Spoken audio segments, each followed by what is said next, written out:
Alert అవ్వడం జరిగింది. ఎందుకంటే ఇప్పటికే కేటీఆర్ వాహనం కూడా లోపలికి వెళ్తుంది. మనం చూడొచ్చు విజువల్స్ లో.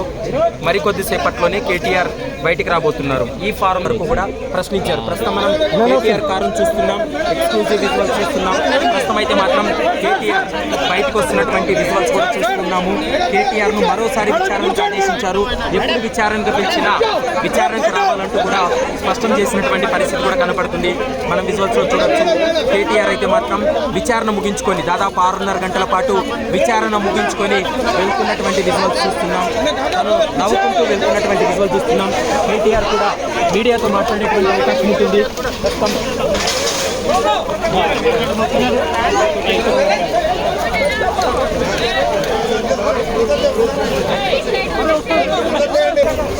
ఏం బందోబస్తు చేస్తున్నారండి మీరు?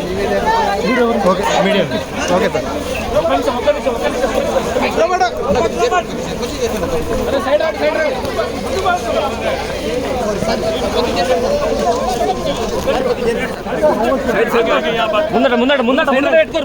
తీసుకొస్తా.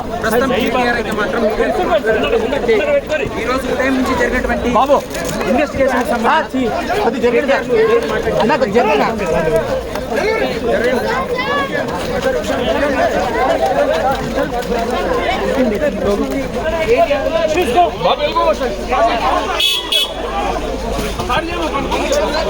మీరు ముందు క్లియర్ చేయండి.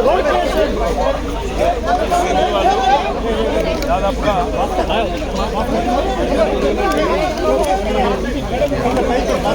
ఏసీబీ వాళ్ళు అడిగారు. నాకు అవకాశం వారికి విచారణకు సహకరించాను. వారు మళ్ళీ ఎన్నిసార్లు పిలిచినా ఎప్పుడు పిలిచినా తప్పకుండా తిరిగి వస్తానని కూడా చెప్పాను. అదే మాదిరిగా కేసు పెట్టారు. ఇదొక చెత్త కేసు, ఇందులో విషయమే లేదు. మీరు అసలు ఏం చేస్తున్నారో కూడా ప్రభుత్వ ఒత్తిడిలో తెలియదు. దాంతో పాటు ఒక మాట కూడా వాళ్ళు అడిగారు. ఇవాళ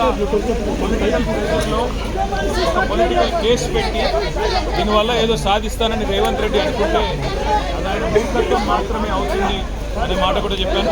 కానీ విచారణకు మీరు ఎప్పుడు పిలిచినా ఎన్నిసార్లు పిలిచినా వచ్చి పూర్తి స్థాయిలో సహకరిస్తాను అనే మాట కూడా వారికి చెప్పాను. మరి వారు మళ్ళీ ఎప్పుడు పిలుస్తారో తెలియదు.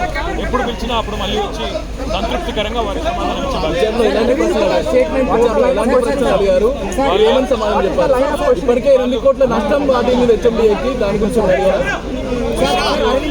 వాళ్ళు పాపం రేవంత్ రెడ్డి రాసిన 4-5 ప్రశ్నలు పట్టుకొని ఆ 4-5 ప్రశ్నలే 40 రకాలుగా అడిగారు. కొత్తది అడిగింది ఏమీ లేదు, కొత్తది ఒకటి కూడా లేదు. ఇందులో నేను అడిగింది ఒకటే, వాళ్ళు పైసలు ఇక్కడికి వెళ్ళి పంపించినామని చెప్తున్నా, అక్కడ పైసలు ఉన్నాయని వాళ్ళు చెప్తున్నారు.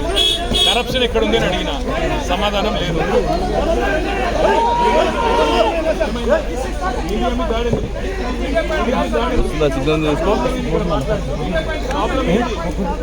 కట్ అయిపోయింది కాదు, నాకు ఓపికలేదు పడేసి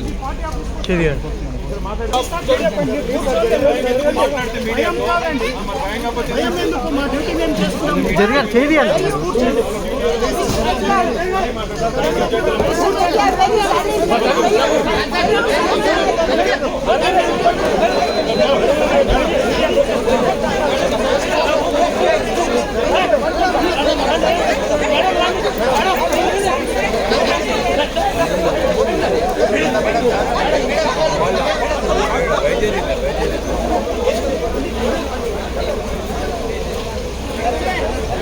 కేటీఆర్ బయటకు వెళ్తున్నటువంటి దృశ్యాలు కూడా మనం చూడొచ్చు. ప్రస్తుతం విచారణ అయితే కంప్లీట్ అయింది. కేటీఆర్ బయటకు